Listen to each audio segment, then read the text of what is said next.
આપણે hello alkane hello એરિનમાં 65 question જોયા. 66 ક્લોરોફોર્મની વધુ પ્રમાણમાં ઓક્સિજન સાથે પ્રક્રિયા કરતા ખાલી જગ્યા નિપજ મળે છે.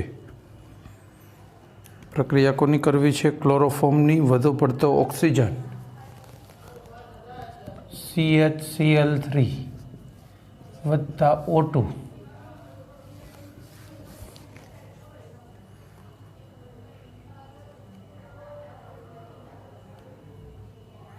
જોકે એનાથી તો કંઈ ફેર ના પડે, વધુ ઓક્સિજન હોય કે ઓછો હોય, COCl2 જ બને. વપરાશે તો અડધો મોલ જ ફોસ્જીન બની જાય, COCl2 અને HCl છૂટો પડે. કદાચ 2 મોલ લેવા હોય તો પછી આ 2 મોલ લઈ લેવાનો, તો આ 1 મોલ થાય. પણ વધુ પડતો ઓક્સિજન હોય કે ન હોય, બને તો ફોસ્જીન અને HCl જ. ફોસ્જીન અને HCl એટલે આપણો જવાબ શું રહેશે? એ. COCl2 અને HCl બને, એ જવાબ. ચલો રેડી. નેક્સ્ટ.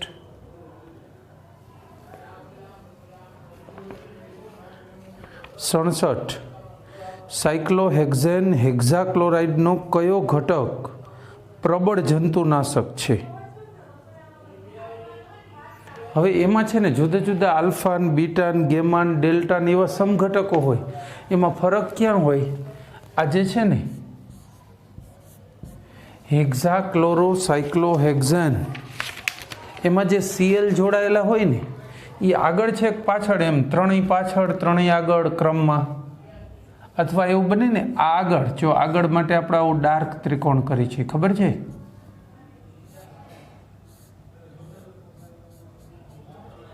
આ Cl,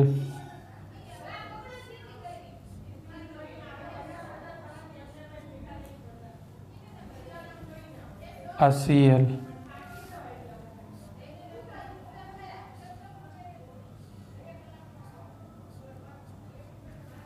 આ Cl.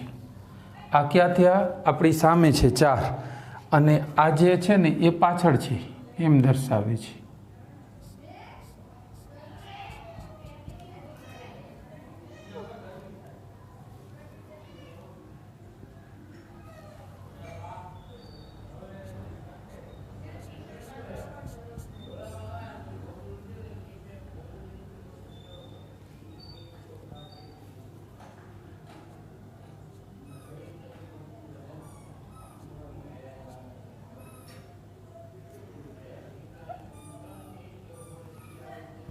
આ Cl, અહીંયા Cl.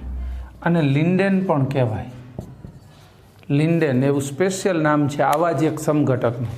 જો એકાંતરિત અંદર બાર હોત તો એ વળી બીજો જ બને. તો આપણે જે અત્યારે કામ છે એની જ વાત કરીએ. આ C જવાબ ગેમા. ગેમા જે છે ને એ આવો છે, આને લિન્ડેન કહેવાય. આ 2 ને 2 સામસામાં 4 ક્લોરીન આપણી સામે હોય અને 2 ક્લોરીન આપણી પાછળ હોય. પાછળવાળા ડોટેડથી દર્શાવે, ઉપર નીચેનું.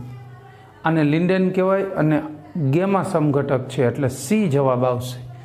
આમાં મેઇન એ જ વસ્તુ છે કે એનું અવકાશીય ગોઠવણી કેવી છે. BHC તો ખરો જ, બધા BHC જ કહેવાય.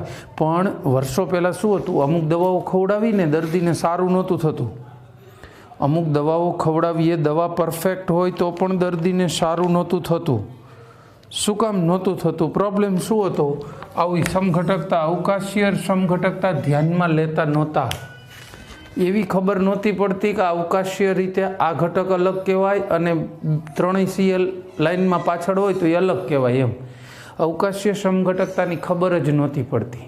એટલે અમુક કંપનીની દવા લ્યો ને તો માથું મટે, અમુક કંપનીની લઈ તો માથું ન મટે. દવા એકની એક હોય. કેમિકલી ચેક કરો તો 2 પેરાસિટામોલ જ બતાવતું હોય. એમ એના જેવી વાત છે અવકાશીય સમઘટકતા. એટલે ખબર પડી કે રાસાયણિક પ્રક્રિયાને ચોક્કસ રીતે કરવાથી જે અવકાશીય સમઘટક મળે એ કદાચ વધુ કામનો અથવા ઓછા કામનો હોઈ શકે. ખાલી સંયોજન બને એ પૂરતું નથી, સંયોજનની અવકાશીય ગોઠવણી પણ યોગ્ય હોવી જોઈએ. તો આ લિન્ડેન પણ એમાંનું એક છે. બરાબર. ત્યાર પછી 68. ચલો હવે એની વાત કરીશું. 68.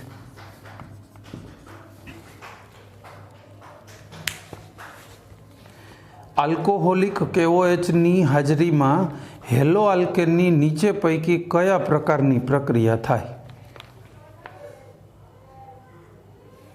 આલ્કોહોલિક KOHની હાજરીમાં હેલો આલ્કેન બીટા વિલોપન, એટલે એ જવાબ વિલોપન, બીટા વિલોપન સમજો ને.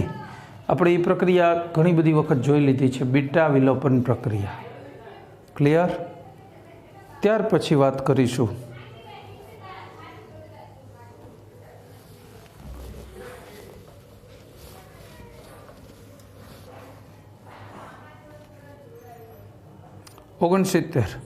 વિકલ્પોમાં આપેલ સંયોજનોના જૂથ પૈકી કયા જૂથમાં પરમાણુની સક્રિયતા ચડતા ક્રમમાં છે? એટલે હવે પરમાણુઓ ક્યાં ક્યાં આપ્યા જો. એ જૂથ પહેલું વિનાઇલ ક્લોરાઇડ, ક્લોરોઇથેન, ક્લોરઇથેન અને ક્લોરોબેન્ઝીન. ત્રણમાં સૌથી સક્રિય કોણ હોય આપણા મતે? ક્લોરોઇથેન સૌથી સક્રિય હોવો જોઈએ. ક્લોરોઇથેન. જો શું કામ? આ ક્લોરોબેન્ઝીન છે, આ Cl, એની પાસે આ ઇલેક્ટ્રોન હોય તો આ ઇલેક્ટ્રોન અહીંયા આપે, આ ઇલેક્ટ્રોન અહીંયા જાય. આપણે આવા સંસ્પદન બંધારણો ટેક્સ્ટબુકમાં ચેપ્ટર ભણતી વખતે ભણ્યા હોય. આ પ્લસ ભાર અહીંયા આપે, અહીંયા પેરામાં જાય તો આમાંથી પાછો પેરાસમ ઘટક,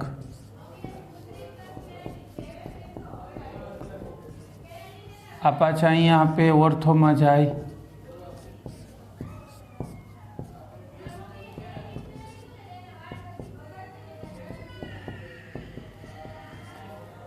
અહીંયા આપે ના પાછા આવી જાય.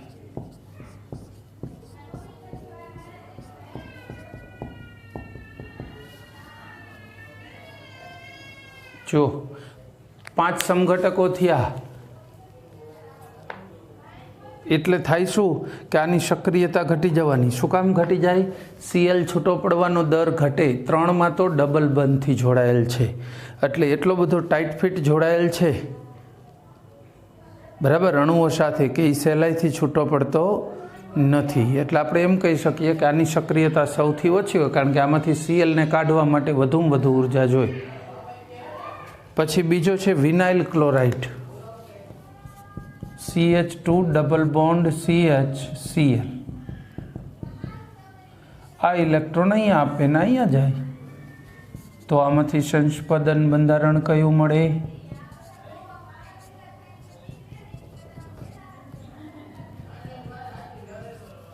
આમાંથી આ આમાંથી આ પાછા અહીંયા આપે ને આ ઇલેક્ટ્રોન પાછા અહીંયા વહી જાય.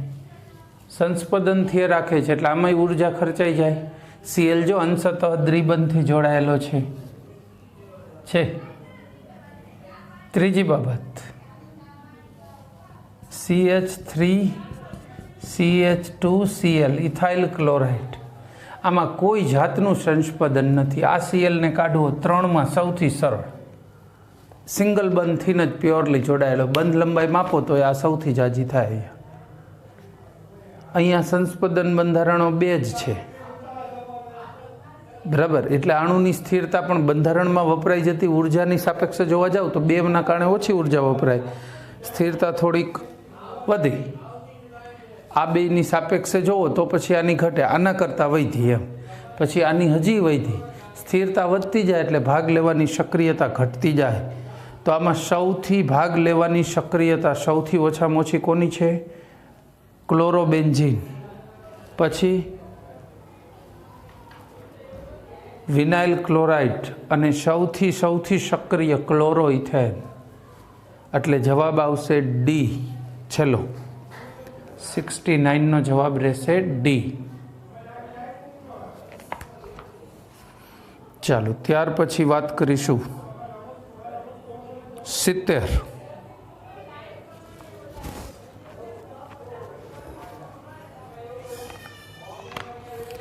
સૂકા ઇથરમાં આલ્કાઇલ હેલાઇડની મેગ્નેશિયમ સાથે પ્રક્રિયા કરતાં ખાલી જગ્યા બને છે.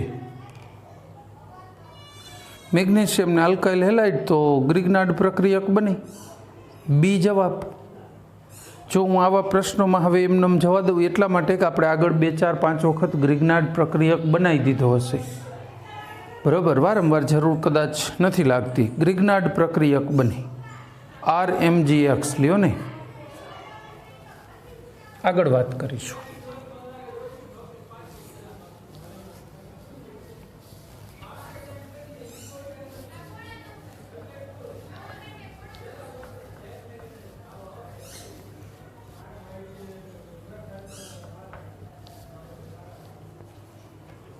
એકોતેર.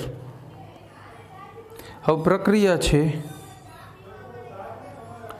પ્રોપાઇલ બ્રોમાઇડ આલ્કોહોલિક KOH સાથે એટલે A બનાવે, HBr સાથે B બનાવે, KOH સાથે C.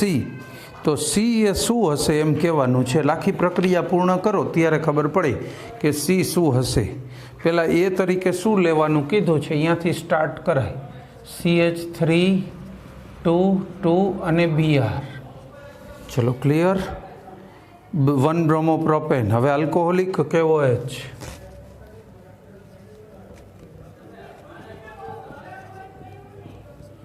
Minus KBr minus H2O. Beta વિલોપન થઈ જાય. આલ્કોહોલિક લીધો ને. CH3CH ડબલ બોન્ડ CH2 એટલે આ આપણો A. પછી HBr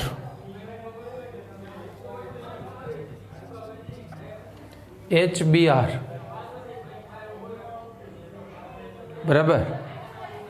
તો આ ઋણભાર ધરાવતો ભાગ ઓછા હાઇડ્રોજનવાળા કાર્બન સાથે જોડાઈ મુખ્ય નિપજ બની માર્કોનિકોફના નિયમ મુજબ 2 બ્રોમોપ્રોપેન એ આપણો B છે. 2 બ્રોમોપ્રોપેન. પછી KOH aqueous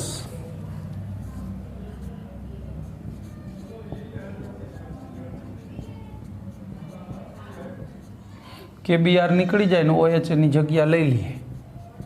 CH3CH3 OH. હવે 4 વિકલ્પ જોવાના રહ્યા.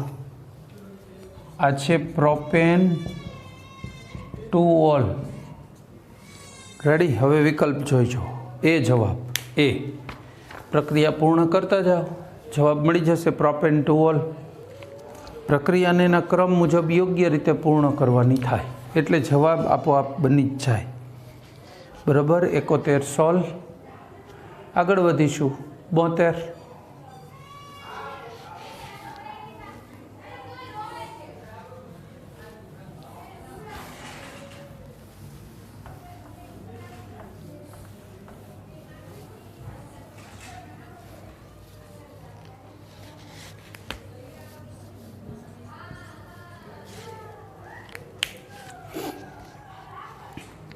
બંધ નળીમાં આલ્કાઇલ હેલાઇડને આલ્કોહોલિક એમોનિયા સાથે ગરમ કરતા ખાલી જગ્યા બને. આલ્કાઇલ હેલાઇડને આલ્કોહોલિક એમોનિયા સાથે. જો આલ્કાઇલ હેલાઇડ એટલે RX, alcoholic ammonia minus HX, NH2 joint થઈ જાય, RNH2 પ્રાથમિક એમાઇન મળી ગયો. પ્રક્રિયા હજુ ચાલુ રહેશે RX સાથે. માઇનસ HX RNHR દ્વિતીયક એમાઇન પણ મળી ગયો. બરાબર છે. હજુ પ્રક્રિયા ચાલુ રહેશે RX. બરાબર. આ એક H અને X નીકળી જાય. આ તૃતીયક એમાઇન મળ્યો. જોકે પ્રક્રિયા તો હજુ ચાલુ રહેશે. RX RNRR પ્લસ અને X માઇનસ. આવો ચતુર્થક ક્ષાર પણ બનશે. તો બનશે શું? જ્યારે આલ્કાઇલ હેલાઇડ એટલે RXની પ્રક્રિયા આલ્કોહોલિક એમોનિયા સાથે કરીએ તો પ્રાથમિક, દ્વિતીયક, તૃતીયક અને ચતુર્થક એમોનિયમ ક્ષારો મળે.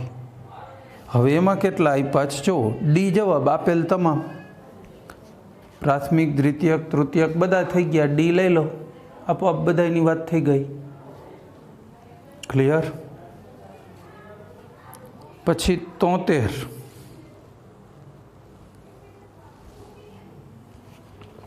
73 જોઈએ.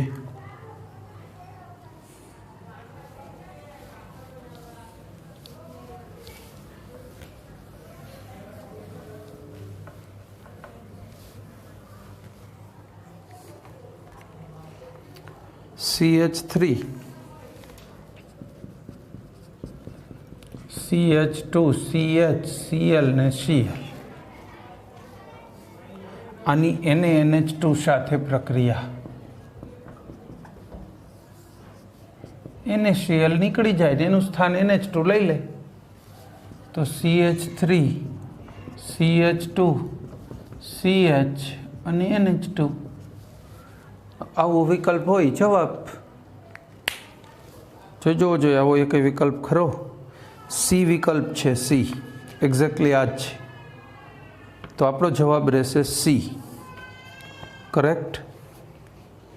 સી આપણો જવાબ. 73. પછી 74 જોઈએ. 74. ક્લોરોફોર્મને સિલ્વર પાવડર સાથે ગરમ કરતા નીચે પૈકી કયું સંયોજન બને? તો એના માટે પહેલાં ક્લોરોફોર્મ લઈ લઉં. CHCl3 Ag powder Cl3CH chloroform 6 AgCl બને CH એસિટિલિન બની ગયો. જો એ જવાબ આપણો એસિટિલિન અથવા ઇથાઇન અથવા એસિટિલિન એ જવાબ. ચલો રેડી. ત્યાર પછી આગળ વધીએ. 75.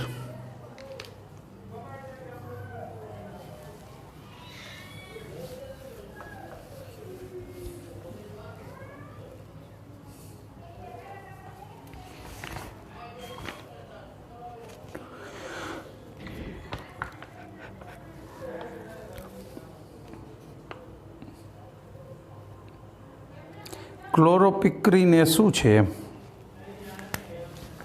CHCl3 HNO3 HCl નીકળી જાય તો બીજું શું વધે? CHCl2 અને NO H2O નીકળે ને. આમ તો CCl3 NO2 ક્લોરોપિક્રીન લ્યો. હવે તમે ઓપ્શન વિચારી કાઢો. જોઈ નાઇટ્રોક્લોરોફોર્મ થઈ જાય. નાઇટ્રોક્લોરોફોર્મ થઈ જાય. યસ. અહીંયા HCl ક્યાં લખ્યો? H2O. નાઇટ્રોક્લોરોફોર્મ અથવા ક્લોરોપિક્રીન એટલે આપણો જવાબ રહેશે બી. આ નાઇટ્રોક્લોરોફોર્મ એ કહેવાય ને એટલે બી આપણો જવાબ 75માં. રેડી. ત્યાર પછી આગળ વધીએ.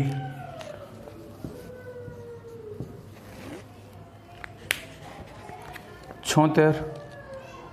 C2H5Br માટે નીચે પૈકી કયું વિધાન સાચું છે? જોઈએ. ચાલો.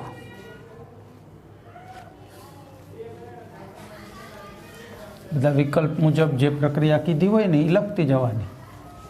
આવા વિધાનોવાળામાં તો ખાસ પ્રક્રિયા લખ્યા વગર સીધા જીકતા નહીં. હાલો. પહેલામાં શું કીધું છે? તેની સોડિયમ ધાતુ સાથે પ્રક્રિયા C2H5Br 2 અણુ 2 sodium minus 2 NaBr C2H5 butane મળે. એને આપણને વિકલ્પમાં શું કીધું છે? ઇથેન મળે. ખોટી વાત ને? એટલે પહેલું વિકલ્પ ખોટો છે. બરાબર છે. આપણે કયું વિધાન શોધવાનું હતું? સાચું હોય ને તો એ જવાબ નથી. ચાલો કન્ફર્મ. પછી બી માટે વિચારીએ. AgNO2ના જલીય ઇથેનોલિક દ્રાવણ સાથે C2H5Br AgNO2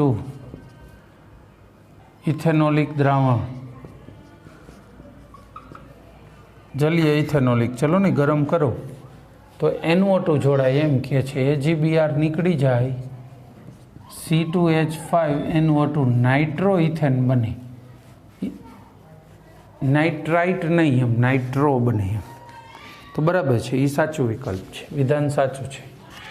પછી જોઈએ સી, આલ્કોહોલિક પોટાશ સાથે ઉકાળતા.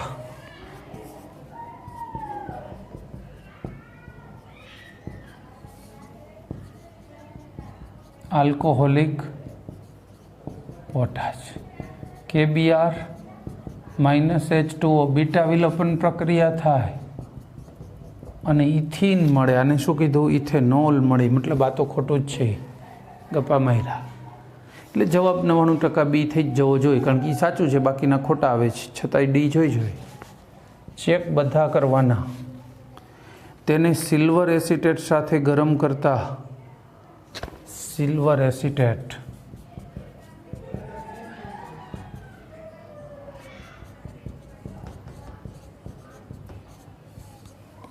આ સિલ્વર એસિટેટ છે, AgBr નીકળી જાય. AgBr CH3COO2H5 ઇથાઇલ એસિટેટ મળે. હા તો એ જ તો કીધું, ઇથાઇલ એસિટેટ મળે. તો ડી વિકલ્પ એ સાચો છે. તો તમારો જવાબ કયો થશે? બી અથવા ડી, કોઈ પણ એક. બેય સાચા છે, પણ તમે જવાબ એક જ લખી શકશો. બી લખો અથવા ડી લખો, બંને નહીં. કોઈ પણ એક વિકલ્પ ચોઈસ કરી શકશો.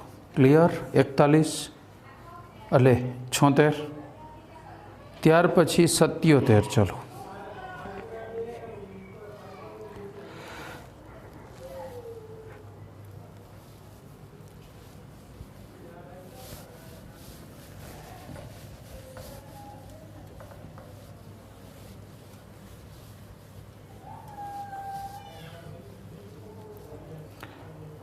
કેન્દ્રાનુરાગી વિસ્થાપન પ્રક્રિયામાં એરાઇલ હેલાઇડ એ આલ્કાઇલ હેલાઇડ કરતાં ઓછા સક્રિય છે, કારણ કે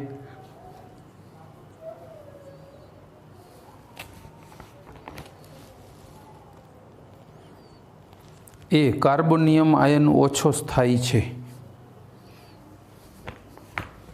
આ એરાઇલ હેલાઇડ લ્યો અને આ આલ્કાઇલ હેલાઇડ RX.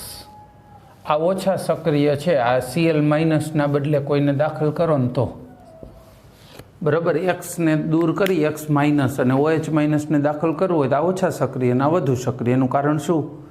આમાં સંસ્પદન થાય, મજબૂતાઈથી જોડાયેલ હોય, અંશતઃ દ્વિબંધથી. sp2 કાર્બન હોય એટલે એક્સને વધુ નજીક ખેંચી લે, છૂટો પાડવો મુશ્કેલ પડે. હવે એ રીતે કંઈક જવાબ વિચારો. જો કાર્બોનિયમ આયન ઓછો સ્થાયી હોય છે, ના, કાર્બોનિયમ આયનની પહેલાં વાત નથી કરી. પછી CCl બંધની ઉર્જા વધારે હોય, એ વાત સાચી, પણ આમ વાક્ય ખોટું ઠરે. જો પ્રશ્ન હારે મેળ બેસાડો.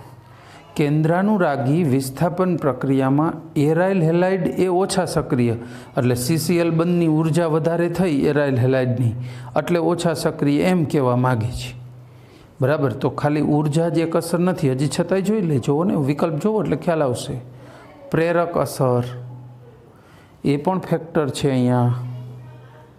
ત્યાર પછી ચોથું ફેક્ટર, જો પ્રેરક અસર એ સાચી વાત છે. એક્સની પ્રેરક અસર ઇલેક્ટ્રોન આકર્ષક છે, અને અહીંયા એને ઇલેક્ટ્રોન બેન્ઝીન રિંગમાં દાન કર્યા પછી ધન બને, એટલે વધુ પ્રબળ આકર્ષક બને. એટલે એવું થઈ શકે એમ ચાન્સ ખરા નહીં.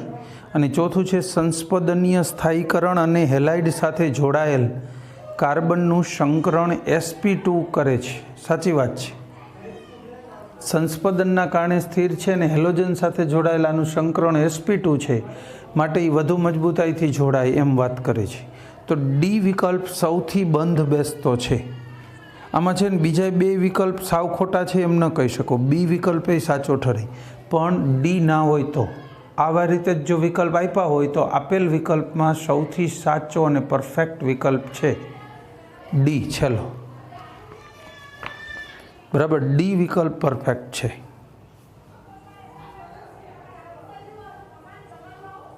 ચાલો, ત્યાર પછી વાત કરીશું 78. મિથાઇલ ક્લોરાઇડની સિલ્વર એસિટેટ સાથે પ્રક્રિયા કરતાં કઈ નિપજ મળે? મિથાઇલ ક્લોરાઇડ CH3Cl પ્રક્રિયા કોની હારે કરવાની છે? Silver acetate CH3COOAg. આ સિલ્વર એસિટેટ થયો, AgCl નીકળી જાય, CH3COO અને આ CH3 પાછળ જોઈન્ટ થઈ જાય.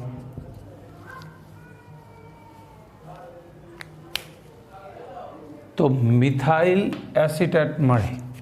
હવે જવાબ જોવો જોઈએ, એવો એક જવાબ છે મિથાઇલ એસિટેટ, સી જવાબ. ચલો, તો આનો વિકલ્પ જવાબ રહેશે સી. ક્લિયર? ત્યાર પછી આગળ વાત કરીશું.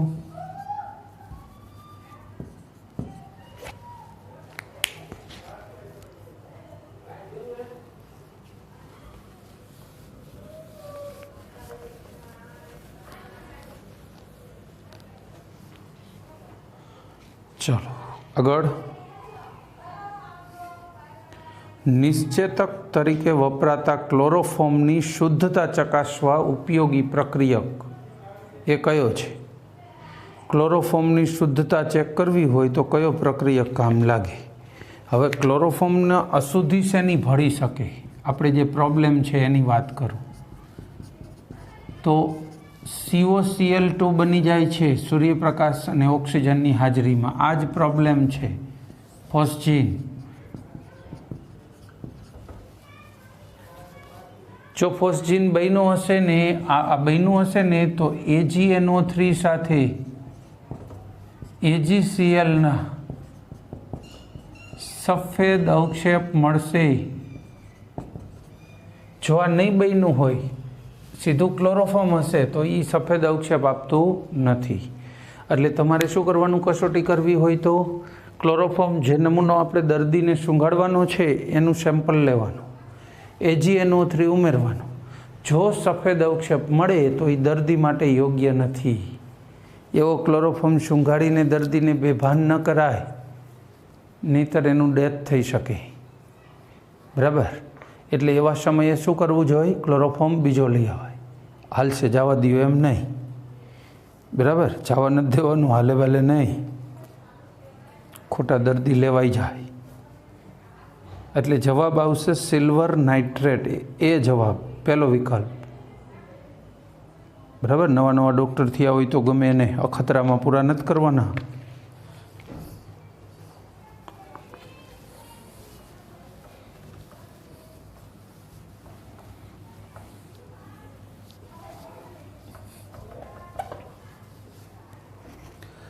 ચલો 80મો પ્રશ્ન. 2,6-ડાયમિથાઇલ હેપ્ટેનનું મોનોક્લોરિનેશન કરતાં કેટલા વ્યુત્પન્નો મળે? આપણે શોધીએ. 2,6-ડાયમિથાઇલ હેપ્ટેન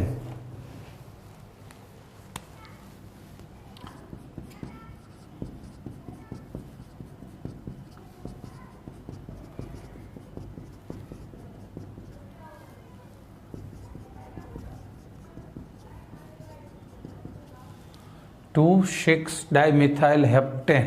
રેડી? હવે આનું મોનોક્લોરિનેશન કરવું છે. બરાબર? -HCl થઈ જશે, એટલે એક Cl દાખલ થશે. તો કેટલા કુલ સંયોજનો મળી શકે? જો આ ચારેય પોઝિશન સરખી છે, આમાં તમે ક્યાંય પણ એક Cl દાખલ કરો, નામે સરખું થશે, નિપજ એક જ થશે. તો ચારેય CH3 રાસાયણિક દ્રષ્ટિએ કેવા છે? એકદમ સરખા. ચારમાંથી ક્યાંય પણ Cl દાખલ કરો, એક જ સમઘટક બને. નામે જોઈ જુઓ તમે, ગમે અહીંયા દાખલ કરો, નામ એક જ બનશે. આપણે અહીંયા દાખલ કરી દઈએ.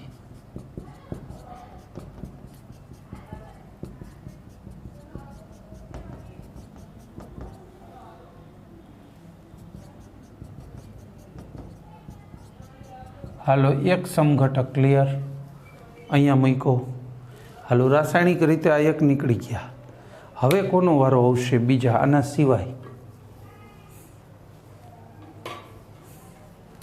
આ CH ની બે પોઝિશનો રાસાયણિક દ્રષ્ટિએ કેવી ગણી શકાય? સરખી. ક્યાંય પણ દાખલ કરો, એક જ સમઘટક બને. હવે આપણે એવો સમઘટક લખીએ.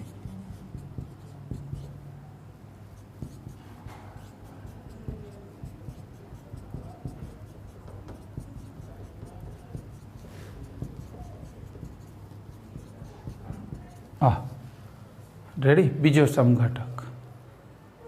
હવે આ બે પોઝિશનો,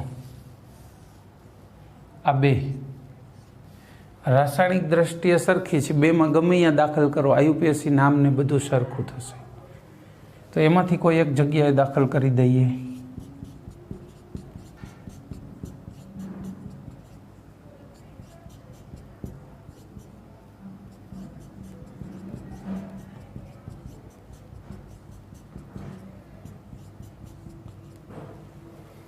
રેડી.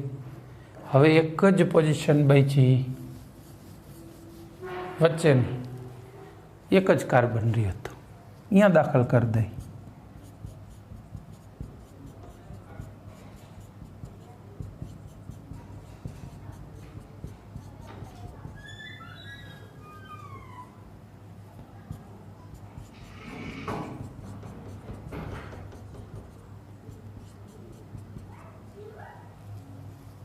રેડી. તો આ 4 સમઘટકો મળ્યા, કારણ કે એમાં બધા કાર્બનનો વારો આવી ગયો. જો મોનોક્લોરિનેશન કરો તો આ 4 સમઘટકો બની શકે.